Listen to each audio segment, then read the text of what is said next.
오늘 제목은 와서 보라. 우리 다 함께 한 절씩 돌아가면서 읽고 마지막 절 같이 읽도록 하겠습니다. 또 이튿날 요한이 자기 제자 중 두 사람과 함께 섰다가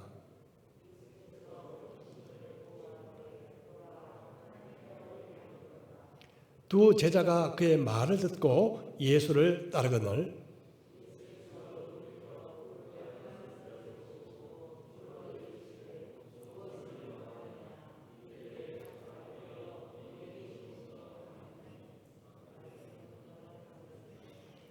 예수께서 이르시되 와서 보라. 그러므로 그들이 가서 계신 데를 보고 그날 함께 거하니 때가 10시쯤 되었더라.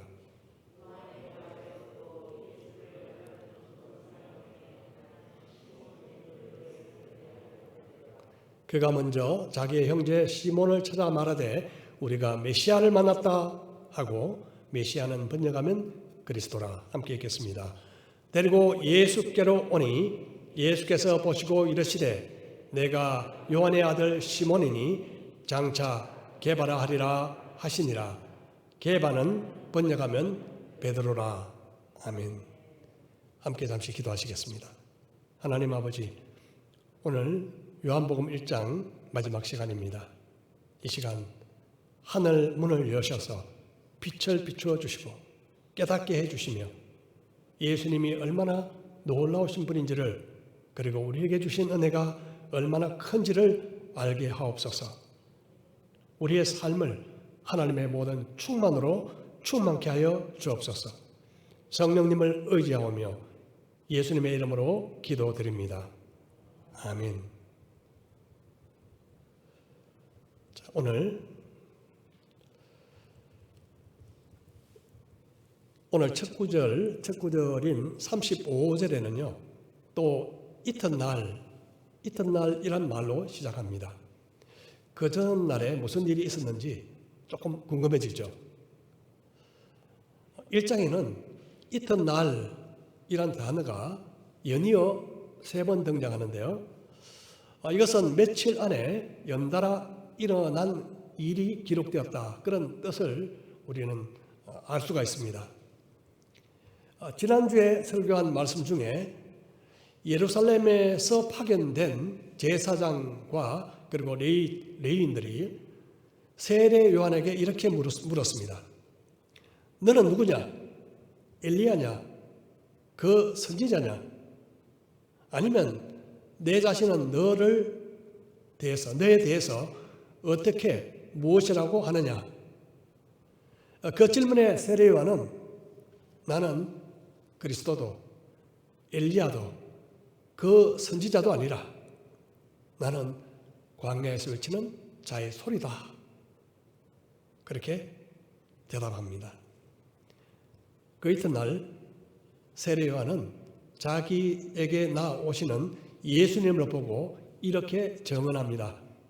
보라, 세상 죄를 지고 가는 어린 양이로다.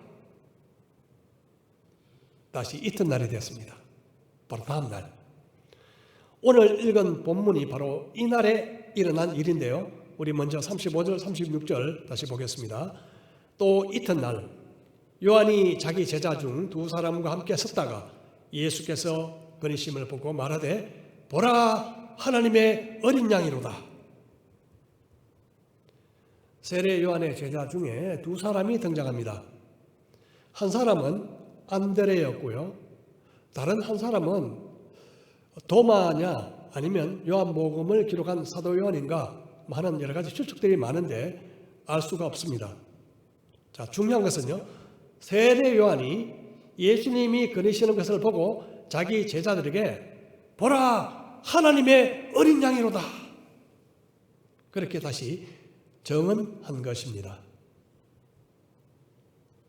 바로 첫날에도 세례 요한이 예수님을 향해서 보라, 세상 죄를 지고 가는 어린 양이로다, 그렇게 증언했죠. 원문에 따르면, 헬라어 원문에 따르면요, 이 말씀은 순서가 이렇게 번역될 수 있습니다. 보라, 하나님의 어린 양, 세상 죄를 지고 가는 분, 이렇게 번역할 수 있습니다.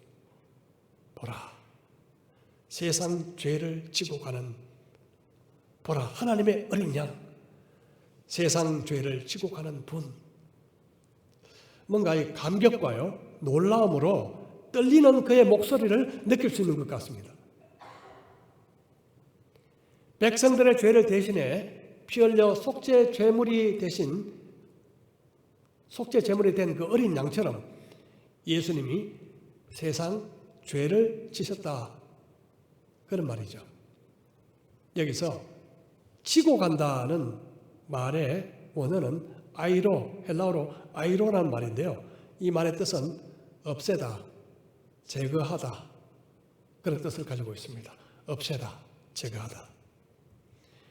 요한복음 19장에 보면 무리들이 총독 빌라도에게 몰려와서 이렇게 외칩니다. 예수님을 향해서 없이 하소서, 없이 하소서, 그를 십자가에 못 박게 하소서, 그렇게 소리 질렀죠. 여기서 없이 하소서, 이 말이 바로 아이로라는 단어와 똑같죠. 그러므로 세상 죄를 지고 가는 어린 양이란 말은 세상 죄를 제거하기 위해서, 세상 죄를 없이 하기 위해서 십자가를 지신 예수님을 보여주고 있습니다. 대제사장들은 불타는 정오심으로 무리들을 선동해서 예수님을 없이 하려고 했지만, 예수님은 불타는 사랑으로 세상 죄를 없이 하시려고 십자가를 지셨다는 사실은 정말 아이러니하면서도 너무 놀라운 일입니다. 그 다음 절입니다. 두 제자가 그의 말을 듣고 예수를 따르거늘 예수께서 돌이켜 그 따르는 것을 보시고 물어 이르시되 무엇을 구하느냐? 이르되 랍비여 어디 계시오니까 하니, 랍비는 번역하면 선생이라. 예수께서 이르시되 와서 보라. 그러므로 그들이 가서 계신 데를 보고 그날 함께 거하니 때가 10시쯤 되었더라.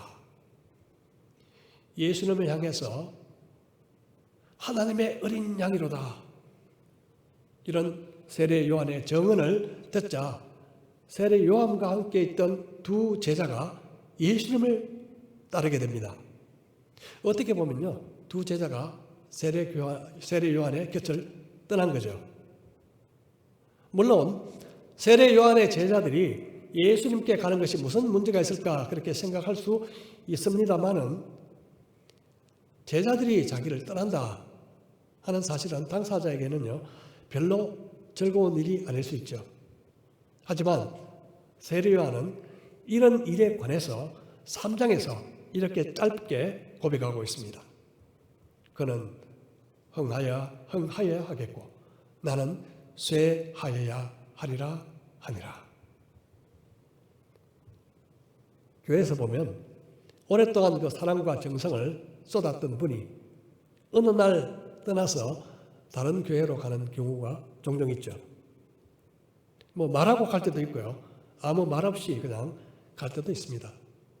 이럴 때는 뭔가 이 지체 하나가 떨어져 나간 것처럼 심적 고통과 혹은 좌절감을 느끼게 됩니다. 하지만 이 말씀을 보면요, 그렇게 속상해 할 필요가 없는 것 같습니다. 왜냐하면 그는 나의 사람이 아니라 예수님의 사람이고, 나의 제자가 아니라 예수님의 제자이며, 나의 양이 아니라 예수님의 양이기 때문에 그렇습니다. 그러므로 주 안에서 그의 유익을 위해서라면 나보다 잘할 수 있는 분에게 기쁨으로 보낼 수 있는 그런 자유함이 필요하다고 믿습니다. 세례 요한은 자신의 제자들이 자기를 떠나서 예수님께로 가는 것을 만류하지 않았습니다. 오히려 그들이 자신을 떠나서 하나님의 어린 양 되신 예수님께 나아갈 수 있는 길을 열어주었습니다. 이것이 세례 요한의 위대한 점 중에 하나가 아닐까 싶습니다. 예수님은 두 제자가 자기를 따르는 것을 보시고 그들에게 이렇게 물으십니다. 무엇을 구하느냐? 이 말씀은요, 요한복음에서 예수님께서 하신 첫 번째 말씀입니다. 무엇을 구하느냐? 이 말은 무엇을 찾느냐? 구한다는 말은 찾는다는 말이죠. 너희가 무엇을 찾고 있느냐? 그렇게 물으신 것입니다. 그 제자들은 예수님과 대화하기를 원했습니다. 그분을 좀 알기를 원했습니다. 그래서 랍비여 어디 계십니까? 지금 묵고 계신 곳이 어디입니까? 그렇게 물었습니다. 랍비란 말은 나의 존경하는 분, 나의 존경하는 분, 이런 뜻을 가진 아람어입니다. 아람어. 이 용어는 보통 제자들이 선생님에 대해서 공손하게 부를 때 사용되는 말이죠. 자, 그들의 요청에 지르면 흔쾌히 와 보라, 와 보라 그렇게 초청하셨습니다. 그들은 예수님과 함께 그날 함께 지내게 되는데요. 사도 요한은 그때 시간을 10시쯤 되었다고 그렇게 기록해 놓았습니다. 10시는 유대 시간으로는 오후 4시, 6을 대야 되니까 오후 4시, 로마 시간으로는 오전 10시를 가리키는데 정확히 어느 시간인지는 잘 알 수 없습니다만은 중요한 것은 그날 하루 그들이 예수님과 함께 시간을 보낸 뒤에 달라졌다는 거죠. 변했다는 거죠. 다음 절입니다. 요한의 말을 듣고 예수를 따르는 두 사람 중에 하나는 시몬 베드로의 형제 안드레라. 그가 먼저 자기의 형제 시몬을 찾아 말하되 우리가 메시아를 만났다 하고, 메시아는 번역하면 그리스도라. 데리고 예수께로 오니 예수께서 보시고 이르시되 내가 요한의 아들 시몬이니 장차 게바가 되리라, 게바라 하리라 하시니라. 게바는 번역하면 베드로라. 세례 요한을 따랐던 두 제자 중 한 사람의 이름 나와 있습니다. 안드레는 베드로의 동생이었는데요. 예수님과 하루를 함께 지낸 후에 형을 찾아갔습니다. 그리고 형에게 우리가 메시아를 만났다, 그렇게 전합니다. 메시아는 히브리어로 기름 부음을 받은 자라는 뜻이죠. 헬라어로 바꾸면 그리스도. 그래서 메시아, 그리스도 같은 말입니다. 구약시대에는 선지자, 제사장, 그리고 왕을 세울 때 기름을 부었는데 예수님은 하나님의 말씀을 전해주신 선지자로서, 하나님과 우리 사이를 중보하시는 제사장으로서, 그리고 만왕의 왕으로서 삼중직을 모두 가지신 진정한 메시아, 그리스도가 되시는 것입니다. 안드레가 예수님이 메시아라는 사실을 확신한 후 제일 먼저 한 일은요, 바로 형 베드로를 찾아가서 그를 예수님께 데리고 나온 것이죠. 형을 전도한 것입니다. 보통 이런 전도법을 안드레식 전도법이라고 합니다. 안드레식 전도법. 직접 예수님에 대해서 내가 설명하지 않고 교회 모임 같은 곳에 초청해서 데리고 나오는 방법이죠. 제가 캠퍼스 다닐 때 이런 방법들을 많이 사용했습니다. 오늘날도 이 방법은 굉장히 유용합니다.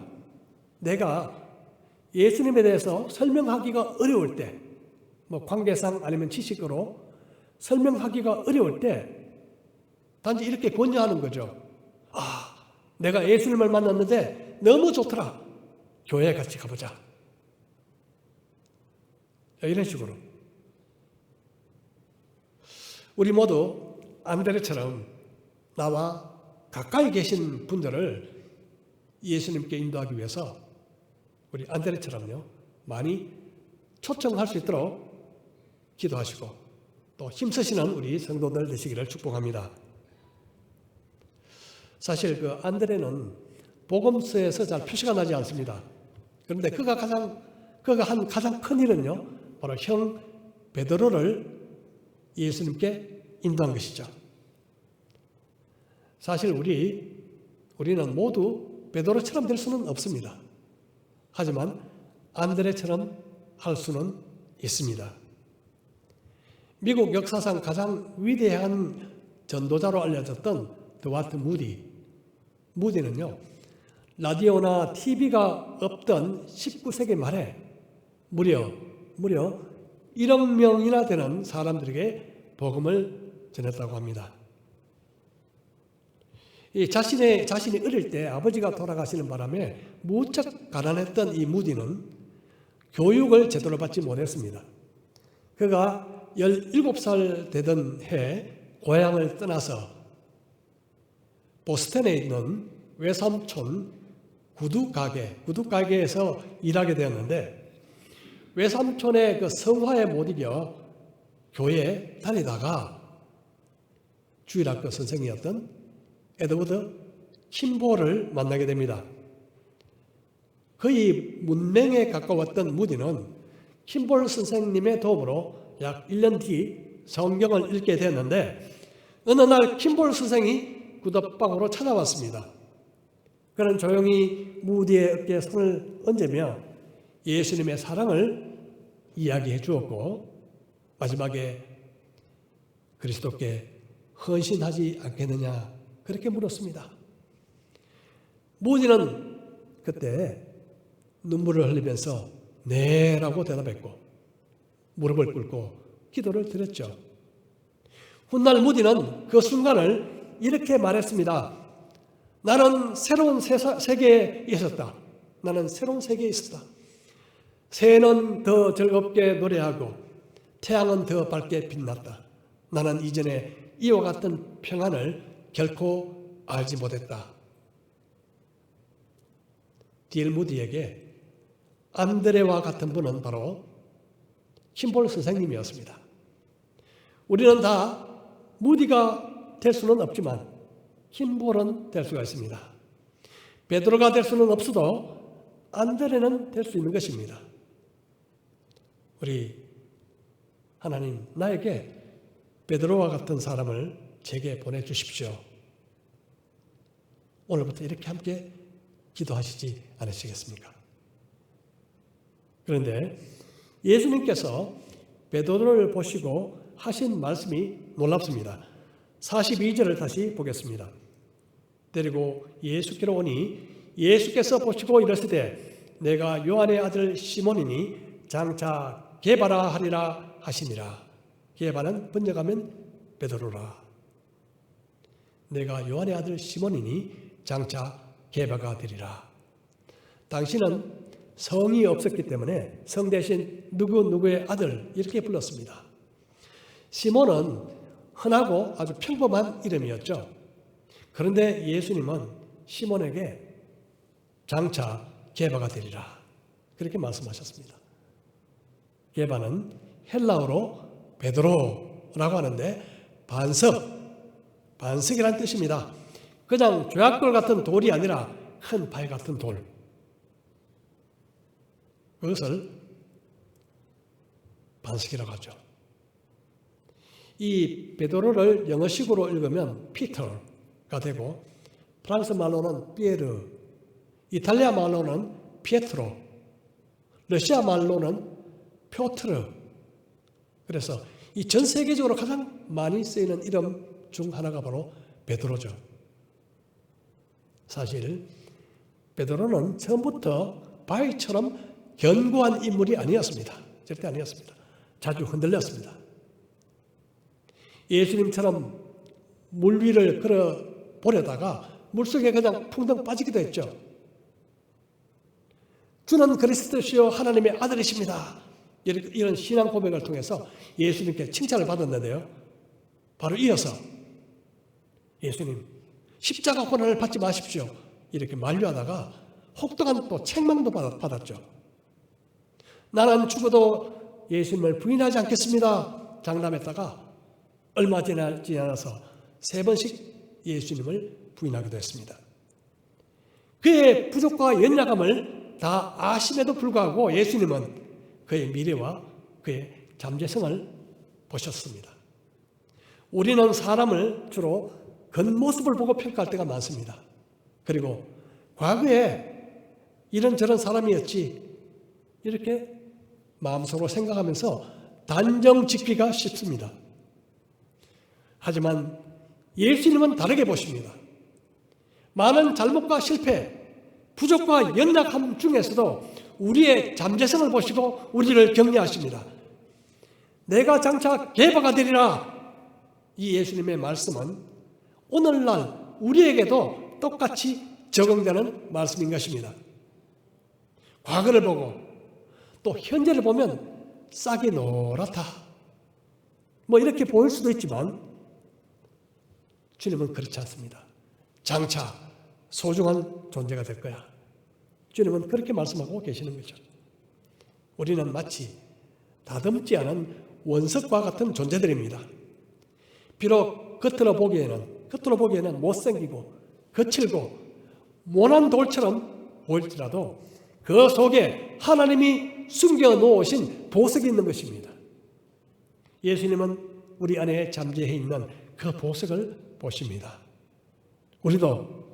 우리도 그런 눈으로 우리의 자녀들을 바라보고 우리 이웃들을 바라보고 우리의 동료들을 바라보고 우리 교회 식구들을 바라보면서 그들을 소중하게 대할 필요가 있는 것입니다.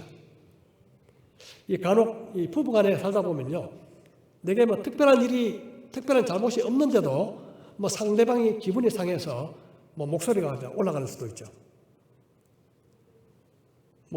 제 이야기 같이 들으시는가 본데요. 꼭 제 이야기가 아니고 보통 그렇다는 거죠. 그때 같이 소리를 높이지 말고요. 이렇게 한번 생각해 보십시오. 야, 원석이 굴러가는 소리구나. 원석이 아시죠? 보석, 따듬지 않는 원석. 원석이 굴러가는 소리구나. 굴러가다 보면 깎여서 속에 있는 보석이 드러날 때가 있겠지. 속으로 그렇게 생각하면 얼마나 좋겠습니까? 마음에 없는 칭찬을 하거나 좋은 말만 하는 것은요, 아첨일 수 있습니다. 하지만 속에 잠재된 보석이 밖으로 드러날 수 있도록 격려하는 말은 좋은 일이죠. 좋은 말이죠. 미켈란젤로가 어느 날 성당 뒤에 잡풀 속에서 그냥 버려진 굴러다니는 돌을 보고 이렇게 말했답니다. 저거야, 다윗이다. 다윗이 나온다. 무슨 말일까요? 돌에서 다윗이 나온대요. 천재 조각가 미켈란젤로의 손을 거친 그 돌덩어리는 위대한 작품, 다비드의 상, 다윗의 상이죠. 다비드의 상으로 탈바꿈하는 것입니다. 사람들이 보기에는 그저 굴러다니는 쓸모없는 돌처럼 보여도 조각가의 눈에는 그 속에 위대한 작품이 숨어 있는 것입니다. 그리고 그 작품이 보이는 것입니다. 이처럼 평범한 시몬 속에서 예수님은 장차 베드로를 보신 것입니다. 여러분, 우리 모두 동일합니다. 모두 동일합니다. 겉으로 봐서 원하는 것처럼 보이고 평범한 것처럼 보이고, 그렇지만 우리 모두는 하나님의 걸작품인 것입니다. 이튿날이 되었습니다. 다음 구절입니다. 이튿날 예수께서 갈릴리로 나가려 하시다가 빌립을 만나 이르시되 나를 따르라 하시니 빌립은 안드레와 베드로와 한 동네 벳세다 사람이라. 지금까지 보면 안드레는요, 스승이었던 세례 요한의 말을 듣고 예수님을 따랐고, 베드로는 동생의 말을 듣고 예수님께 나왔습니다. 그런데 빌립은요, 예수님이 직접 부르셨습니다. 나를 따르라. 이것을 보면 예수님께서 사람들을 부르시는 상황 그리고 방법 각각 다르다는 것을 우리는 알 수 있습니다. 우리는 그것을 이해할 필요가 있습니다. 우리는 그것을 이해해야 합니다. 왜냐하면 그것을 알면요, 다른 사람들의 부르심과 우리는 비교할 필요가 없는 것입니다. 빌립과 안드레 그리고 베드로는 같은 마을 베세다 사람들이었습니다. 베세다라는 말은 어부들의 집이란 말입니다. 어부들의 집. 따라서 그 마을은 고기를 잡으며 살았던 어부들의 마을이었음을 짐작할 수 있습니다. 그곳은 예수님의 그 사역 본부였던 가버나움에서 북동쪽으로요, 약 한 6km 정도 떨어진 아주 가까운 거리에 위치해 있었습니다. 지난번에 이스라엘 방문했을 때 가보니까 그냥 돌무더기, 집터만 남아있고요. 집터만. 그리고 예수님의 제자들의 고향이란 사실을 알리는 팻말들이 꽂혀 있었습니다. 지금은 그 폐허가 됐죠. 그런데 빌립 역시 예수님을 만난 후에 안드레처럼요, 친구 나다나엘을 찾아서 예수님을 이렇게 소개합니다. 빌립이 나다나엘을 찾아 이르되 모세가 율법에 기록하였고 여러 선지자가 기록한 그 일을 우리가 만났으니 요셉의 아들 나사렛 예수니라. 나다나엘이 이르되 나사렛에서 무슨 선한 것이 날 수 있느냐? 빌립이 이르되 뭐라고요? 와서 보라 하니라. 와서 보라. 이 나다나엘은 나름대로 율법 공부를 참 열심히 했던 것 같습니다. 그래서 빌립이 예수님을 소개할 때요, 모세가 율법에 기록했고 여러 선지자가 기록한 그의 메시아를 만났다, 이렇게 소개했죠. 하지만 나다나엘의 반응은 아주 냉소적이었습니다. 나사렛에서 무슨 선한 것이 날 수 있느냐? 이 나다나엘의 고향은요, 이 나사렛 근처 아주 가까이 있는 근처 가나라는 곳이었습니다. 가나. 우리 다음 장에 나오는, 요한복음 2장에 나오는 혼인잔치가 열린 그 장소죠. 그러니까 이 나사렛이란 이 동네가 얼마나 정말 촌동네, 벽촌인지 누구보다 더 잘 알았을 테죠. 그런 나사렛에서 무슨 메시아가 나올 수 있단 말인가? 어림도 없는 이야기지. 그렇게 말하고 있습니다. 예수님이 이 땅에 오실 때 많은 사람들이 그분의 그 모습을 보고 평가했습니다. 나사렛 총 동네에서 온 시골뜨기, 정규 교육도 받지 못한 사람, 목수 출신, 이렇게 생각했죠. 사도 바울도 비슷하게 생각했음을 알 수 있습니다. 고린도후서 5장 16절에 보면 그러므로 우리가 이제부터는 어떤 사람도 육신을 따라 알지 아니하노라. 비록 우리가 그리스도도 육신을 따라 알았으나 이제부터는 그같이 알지 아니하노라. 예수님의 출신 배경, 그분의 스펙 등에만 주목했던 사람들은 예수님을 믿을 수가 없었습니다. 육신의 몸을 입고 오신 하나님을 볼 수 없었습니다. 빌립은요, 구태여 긴 설명을 붙이지 않습니다. 한마디만 합니다. 뭐라고 했습니까? 와서 보라. 와서 보라. 이 말은 안드레가 예수님께 찾아왔을 때 예수님께서 하신 말씀이었죠. 어떻게 보면 이처럼 짧으면서 아주 강력한 말, 덤으로 보입니다. 자, 이 말에 이끌려서 나다나엘이 예수님을 나왔을 때 예수님은 이렇게 말씀하십니다. 예수께서 나다나엘이 자기에게 오는 것을 보시고 그를 가리켜 이르시되 보라, 이는 참으로 이스라엘 사람이라. 그 속에 간사한 것이 없도다. 나다나엘이 이르되 어떻게 나를 아시나이까? 예수께서 대답하여 이르시되 빌립이 너를 부르기 전에 내가 무화과 나무 아래에 있을 때에 보았노라. 나다나엘이 대답하되 라피어, 당신은 하나님의 아들이시여, 당신은 이스라엘의 임금이로소이다.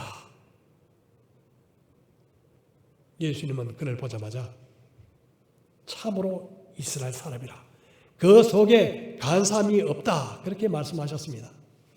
나다나엘이 어떤 사람인지 이미 꿰뚫어 보고 계셨던 것이죠. 그 마음에 간사함이 없는 것과 진리에 대한 열정을 주님은 보셨습니다. 이 당황한 나다나엘이요, 어떻게 저를 아십니까? 그렇게 묻자 예수님은 빌립이 너를 부르기 전에 내가 무화과 나무 아래에 있을 때 보았다, 그렇게 말씀하셨습니다. 무화과 나무 아래는요, 그늘이 져 있잖아요, 보통. 그래서 당시 랍비들이 율법을 가르치거나 하나님의 말씀을 묵상하는 장소로 많이 이용되었습니다. 나다나엘이 무화과 나무 아래에 있었다는 것은 그가 예수님을 만나기 전에 말씀을 묵상하고 있었다, 그런 것들을 암시하고 있습니다. 자, 보십시오. 시간적으로는 빌립이 너를 부르기 전에, 공간적으로는 무화과 나무 밑에서 너를 보았다. 자, 이 말씀은요, 지나가다가 그저 우연히 그냥 본 사람이다, 그런 뜻이 아니고 시공을 초월하신 신적인 능력으로 예수님이 다 알고 계시고 다 꿰뚫어 보고 계셨다, 그런 뜻을 가지고 있습니다. 나다나엘은 결국요, 라피어, 당신은 하나님의 아들이시여, 당신은 이스라엘의 임금으로소이다, 그렇게 고백합니다. 자, 그러자 예수님은 또 이렇게 말씀합니다. 우리 마지막 절이니까 함께 한 목소리로 읽어보도록 하겠습니다. 시작. 예수께서 대답하여 이르시되 내가 너를 무화과 나무 아래에서 보았다 함으로 믿느냐? 이보다 더 큰 일을 보리라. 또 이르시되 진실로 진실로 너희에게 이르노니 하늘이 열리고 하나님의 사자들이 인자 위에 오르락 내리락 하는 것을 보리라 하시니라. 더 큰일이란요, 하늘이 열리고 천사들이 예수님 위에서 왕래 왔다 갔다 하는 것을 보게 될 것이다, 그런 말씀이죠. 이 말씀은 구약시대 그 야곱이 형 에서의 미움을 사가지고 외삼촌 라반의 집으로 도망가고 있었죠. 밤이 되어 들판에서 돌을 베개 삼아 잠을 자던 중에 그 꿈속에 나타난 내용을 배경으로 하고 있습니다. 꿈속에 보니까 천사들이요, 하늘과 땅 사이에 연결된 사닥다리가 있는데 그 사닥다리 위로 천사들이 올라갔다 내려갔다 하는 것을 본 것이죠. 예수님은 하늘로 연결된 사닥다리가 바로 나다, 나야, 나 인자야, 그렇게 말씀하고 있습니다. 그렇습니다. 예수님은 하나님과 우리 사이를 연결시켜 주시는 사닥다리가 되시는 것입니다. 그러므로 예수님이 오신 후에 닫혀있던 하늘이 열렸습니다.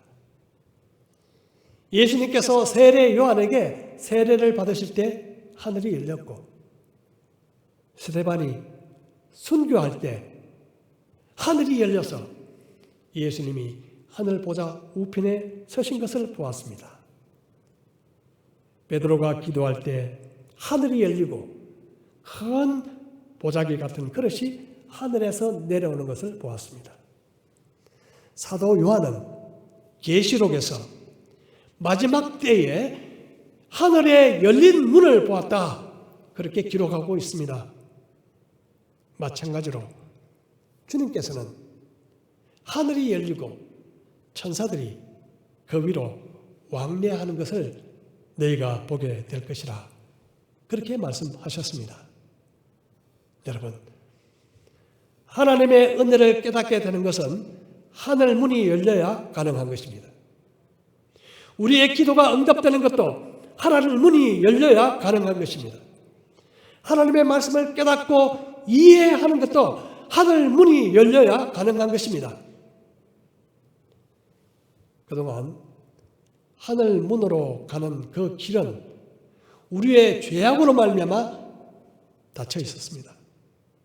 그러나 어린 양 되신 예수님이 십자가에서 흘리신 피로 말미암아 그 죄가 제거되고 우리에게 새롭고 산 길이 열렸습니다. 예수님께서 십자가에 달려 운명하실 때 성소와 지성소를 가로막고 있던 휘장이 위아래로 찢어져 버렸습니다. 그러므로 길 대신 예수 그리스도를 나의 구주로 믿는 사람은 누구나 그 하늘 문을 통해서 주시는 은혜를 누릴 수가 있는 것입니다. 두드리면 열릴 것이다. 주님은 그렇게 말씀하셨습니다. 하지만 아직도 수많은 사람들이 예수님을 믿지 않는 그 죄로 말미암아 예수님을 믿지 않는 그 죄로 말미암아 하늘 문을 보지 못하고 있습니다. 설사 볼 수 있다 친들 아무리 두드려도 열리지 않을 것입니다. 초대교회 때 베드로가 붙잡혀서 쇠사슬에 매인 채 이 감시하는 두 군인 틈에 끼어서 감옥에서요 꼼짝없이 죽음을 기다려야만 했던 상황이 있었습니다. 그때 성도들은 한 집에 모여서 간절히 기도했습니다. 하나님 구해달라고 간절히 기도했습니다. 이제 베드로가 끌려 나오게 될 바로 전날 밤 하늘문이 열렸습니다. 천사가 내려와 베드로의 쇠사슬을 풀어줍니다. 그리고 그걸 끼워서 첫째, 둘째 파수를 지나서 쇠문을 열어서 베드로를 나오게 했습니다. 초대교회 성도들은 마음을 같이 해서 기도했을 때 하늘 문이 열리고 천사가 베드로를 구출한 그 사실을 경험했습니다. 이처럼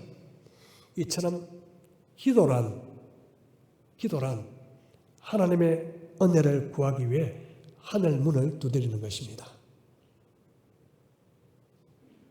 여러분, 하늘 문이 열리게 된 것을 보면 이 땅에 우리가 살아가면서 눈길을 돌리는 이 세상에 대한 미련과 소망이 별 의미가 없다는 사실을 깨닫게 될 것입니다. 하늘 문이 열리는 것을 보면요, 이 땅에 미련, 소망이 별 것 아니구나. 그리고 모나고 볼품없는 돌 같은 내가 하나님 앞에 보석이었구나. 보석이구나.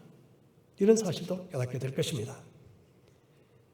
예수님조차도 사람들이 쓸모없다고 버린 돌이었습니다. 예수님조차도 사람들이 쓸모없다고 버린 돌이었습니다. 하나님은 그 돌을 모퉁이 돌로 삼으셨습니다. 우리가 하늘 문을 두드릴 때 하늘을 통해서 어린 양 대신 예수 그리스도의 그 놀라운 사랑과 그 은혜를 더욱 알게 되고 경험하게 될 것입니다.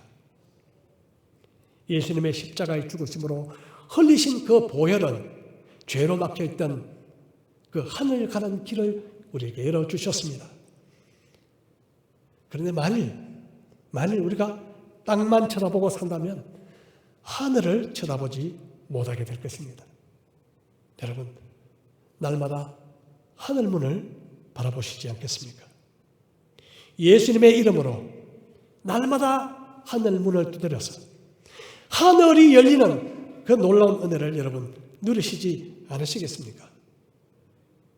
진실로 너희에게 이르노니 하늘이 열리고 하나님의 사자들이 인자 위에 오르락 내리락 하는 것을 보리라. 여러분, 이 말씀을 경험하면서 살아가시지 않으시겠습니까? 그리고 하늘 가는 밝은 길이 열려져 있는 사실을 지금도 모르고 사는 그런 불쌍한 영혼들에게 와서 보라! 와서 보라! 하늘 길을 열어주신 어린 양을 보라! 여러분, 이렇게 정언하면서 살아가시지 않으시겠습니까? 우리 말씀을 생각하면서 우리 각자 잠시 기도하는 시간을 갖겠습니다. 여러분, 어린 양 대신 예수님을 만나셨습니까? 어린 양 대신 예수님을 만나셨습니까? 저와 여러분의 죄가 예수님의 피로 제거되었음을 믿으십니까? 내가 정말 예수님을 진정 믿는다는 증거 중 하나는요, 날마다 죄로부터 멀어지려고 애쓰는 것입니다.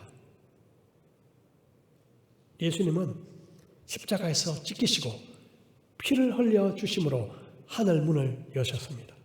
하늘 가는 길을 열어주셨습니다.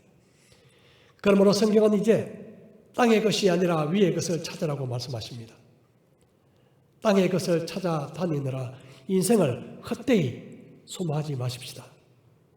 정말 놀랍고 완전하고 영원하며 좋은 것들은 모두 하늘에 있습니다.